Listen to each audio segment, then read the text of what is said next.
All right, welcome back to another video. The title of today's video is The Most Dangerous Thing You Can Believe. This is just who I am. So basically, I want to go over some of the things that keep us stuck in a certain identity and prevents us from actually achieving goals or going after something we want just because we say, this is just who I am. So, how often have you ever said to yourself or to somebody else, that's just who I am? Maybe you see yourself as a shy person, a lazy person, or an inconsistent person. The trap is we say it like it's facts and like it's written in stone. But that belief is the very reason life feels stuck and you feel like you're not changing or nothing changes. The thing is that this is just who I am isn't the truth. It's a cage that keeps you in the exact same place. It helps you to use it as an excuse not to make changes. So identity is just a story, it's not a fact. Who you are isn't something you discover, it's something you decide. Every choice, habit, and response is a sentence in your story. And the thing is, you can rewrite it at any moment. Every day and every second, you can decide to be a different person. I'm pretty sure you've heard of the quote that says something along the lines of, every day you can decide to change the trajectory of your life. And a lot of people tend to forget that. There was a study being done by the psychologist, I believe, called Carol Dweck. Basically, what she said is that there are two types of people: people who have a fixed mentality or mindset, and people who have a flexible mindset, something along those lines. And what she basically means is that the people with a fixed mentality say that this is what I can, this is who I am, and there's no way of changing that. And the other type of people say, maybe I was born in a certain environment, or maybe I have these certain character traits, but I know that if I learn, if I put in effort, I can change the things I can and the things and the type of person I am. There's a huge difference because the people who think that they are fixed means that they will never change because they don't even believe it's possible for them to change. The thing is that growth begins when you realize that your identity can be fluid. And you are every day, that's what I wanted to say at the beginning, one decision away of a totally different life. You can decide to choose who you are, who you want to be. Maybe you want to get in better shape. Maybe you want to be someone who's wealthy, successful. The only way to do that is to start by believing that you can become that person, that you can be that person, or better yet, that you are that person. Using this is just who I am is a form of self sabotage. At first, it might sound harmless, but basically, what it's saying is that you're not open to grow, you're not open for change. Basically, you keep affirming this in your mind if you keep saying, this is just who I am. It becomes sort of a permission slip for stagnation. Real authenticity isn't saying the same, but it's staying true to your evolution. I'm gonna give you a simple example, but a powerful one in my opinion. Over the past 10 to 15 years, I said I'm too afraid to drive a car. For the past 2 weeks, 3 weeks, or by the time this video is up, probably it's been a month, I can slowly feel my identity shifting from someone who is afraid to drive a car to someone who's actually driving. By saying I'm someone who doesn't drive a car, it gave me 10 to 15 years of comfort, of an excuse not to actually get in a car on the driver's side, right? But now that I'm slowly doing it, I'm slowly learning, I realize that I'm not that person anymore. That was the old version of me. And this is just a simple example. It's the same way with, for example, you've always been obese, right? For the majority of your life. You use the excuse, I'm backboned, or it runs in the family. The thing is, nobody runs in your family. I'm sorry, that is a bad joke, but you get what I'm saying. The thing is, you use that as an excuse to stay exactly where you are. You don't have to that way you don't have to track your food. You don't have to weigh yourself. You don't have to work out. You don't have to pay attention to how you live, right? Right? You don't pay attention to your lifestyle. But remember that you're always a decision away from a completely different life, completely different identity. And in the beginning, it might feel impossible, right? Let's say you want to be someone who's athletic and muscular. If you're overweight right now, it might feel like you're climbing the Mount Everest, but it is possible. The thing is, it starts with repetition, right? Because repetition builds your identity. Everything you do on a regular basis, that's who you're going to become. You don't wait for belief before acting.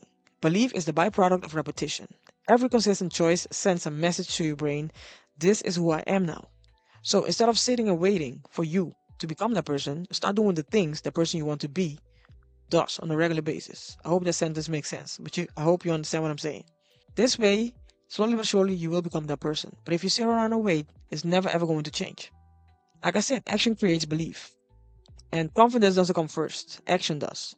Each time you show up, even when it's uncomfortable, you don't feel like doing it, You collect proof that you can trust yourself. And it starts with that, being able to trust yourself, being able to show up for yourself. Labels we put on ourselves or on other people limit our possibility. There was a beautiful story about someone who he was a runner or she. They always said people cannot run faster than a certain mile per hour. This person broke the record, and after that, everybody else followed. And again, this proves labels limit possibilities. If you say you're not creative, you're not social, these labels sound descriptive, but they're restrictive. They define the borders of who you think you can be. So you need to let go of the box to set yourself free. Most of the times, people wait for a big aha moment to change. They wait for maybe a spiritual awakening, a rock bottom, or a motivational video. But you become disciplined by doing disciplined things. You become confident by doing the things that scare you. Each repetition rewrites the subconscious identity script. You don't need to feel ready, you just have to start, and eventually everything will reveal itself. The thing is that comfort protects your old identity, right? It defends the old self, it gives you an excuse to stand still. We love comfort, and it will pull you back to what's familiar, even if what's familiar is painful or toxic. That's one of the reasons why self-growth feels uncomfortable. Every time you try to step into a new version of yourself, your brain resists it because it wants to stay the same. It loves patterns. The thing is that the majority of the time, that discomfort, especially if you're not doing something that's life-threatening, right? It's not danger, it's rebirth. It gets a little bit uncomfortable because it takes time to get used to it. It's not impossible, it's just new. The only way to change your identity, your old self to your new self, is to push through so you can become the unrecognizable version of yourself. I like to call it like the pain you're feeling while you're trying to transform is your old identity dying. And the version of you want, basically, it's already there. You just haven't embodied it yet. The thing is, the confident, disciplined, grounded version of you already lives inside. You just have to find a way to reach it, to reach for it. And remember that every time you align your actions with that version of you, you collapse the gap between who you are and who you're becoming. Sometimes the in-between, from where you are and where you want to go, is the most uncomfortable because there you're learning to trust on yourself, get to know yourself better, and sometimes it really feels like you're drifting. And I've been there so many times before. And in between that gap is where you learn the most lessons if you're open to it. Saying that's just who I am is basically saying that's what I'm used to. The thing is, you've repeated certain emotions, certain patterns for so long that they feel like your identity. And that's why when you change your patterns or things you're used to, your identity starts to shift too. For example, again with the car. I'm sorry, I'm talking about the car a lot because that's basically the center of my life right now. The thing is that the same way you can learn a language, you can learn a new identity. It just takes time and practice. You can train your nervous system to normalize peace instead of chaos, for example. Another thing, I have a history of different toxic relationships.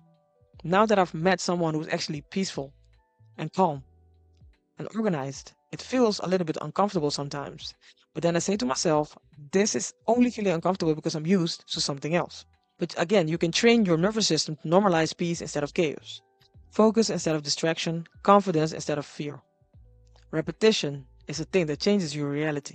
Stop seeing yourself as someone who's broken because you don't need fixing. You're just evolving, you're learning, you're seeing things from a different perspective. It's not about looking at your flaws and criticizing yourself. It's about choosing who you want to be next without guilt or shame.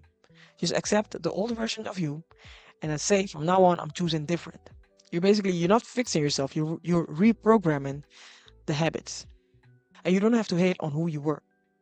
Just realize that back then, that was the best thing you could do. And now that you know better, you're choosing to do better. Identity comes before change. It's basically the root of every change. And lasting transformation starts with who you believe you are, right? Most people try to change their results, not their roots. And what then happens is they fall off because it's not really who they are, at least not how they see themselves. So they basically focus on what to do instead of who to be. But the person who runs every morning and the person who keeps saying, I'm not consistent, can't coexist. The actions might change, but if the identity doesn't, the results won't last, like I said. The goal isn't to do something different, it's to be someone different. And when the identity shifts, the effort becomes automatic. Because if you're an athlete, you will start living like an athlete. Let me put it this way. If you see yourself as an athlete, you will start doing things an athlete would do. Keep in mind that the old self will always try to fight back, the ego, because it doesn't want to disappear. It wants to stay the same. It fears extinction, so it will whisper doubt or delay. It will tell you, who are you to do this? Who are you to start that channel, start that business, start being healthy? You can't do this. You're making a mistake. It's dangerous. You should be afraid. But those things are all lies. And every time you take action to prove it wrong, it starts becoming smaller and smaller and smaller until it disappears. I used to think that I should eliminate my fears. But now I started to realize that the fears are there to protect me in a way. But I'm trying to befriend them instead of removing them completely because I know it's not completely realistic. But if I become friends with them, I can tell them to take the back seat whenever needed. The thing is that your brain believes survival depends on staying the same.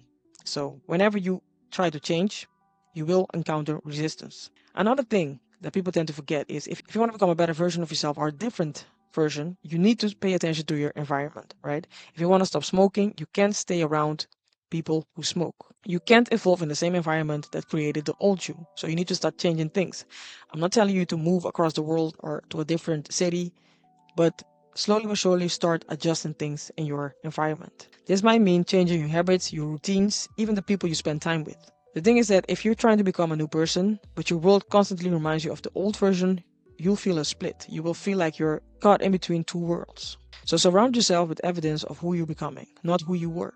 And remember that identity is an energy, not just words, right? It's not only about who you describe yourself to be, but it's also how you carry yourself. Like you can say you're confident, but if your body or the way you speak says a different thing, that means that it's not congruent with each other.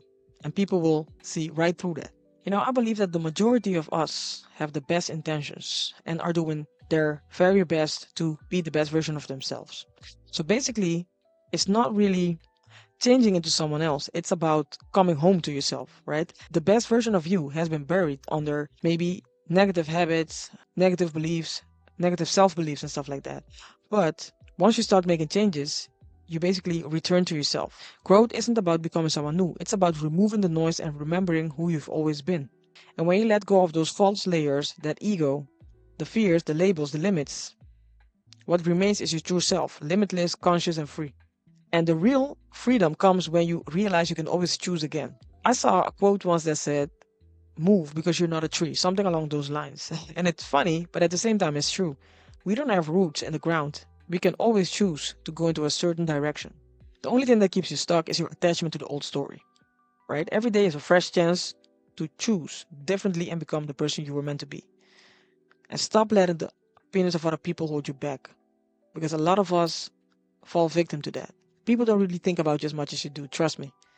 I've known people who've passed away, and of course, in the beginning, I'm sad, and I'm still sad. And then all of a sudden, I realize I haven't thought about them for months. Not to say that they are not important to me, but my point of saying this is that while we are alive, live to the fullest extension we can, because life can be over in a blink of an eye. And it's a shame if you don't live the way you want to live just because you're afraid of other people's opinions. But I guess I digress a little bit. The most empowering truth about identity is that it's never final. You can wake up tomorrow and decide, I'm no longer the person who avoids, who doubts, who hesitates, who lives unhealthy. You can choose to start again and again until the new identity feels natural. And that's the beauty of being human. You are not fixed. You are a constant creation. But that's only if you believe that. So, you're not stuck. Remember that. It's just a matter of mindset. So, that was the video for today. Now it's your turn though. Ask yourself this question. Actually, you know what? Comment in the comment section and tell me, which version of you have you been hiding behind? Which identity have you been giving power to just because it feels safe? Just because you don't want to move? Remember that that thing you're fearing, that version of you you're fearing, is the exact version of you you need to become. Stop holding yourself back. Trust me, because life is way too short. Alright, if you made it this far, thank you. Thank you for your time. Leave your answer in the comment section, and I will see you in the next one.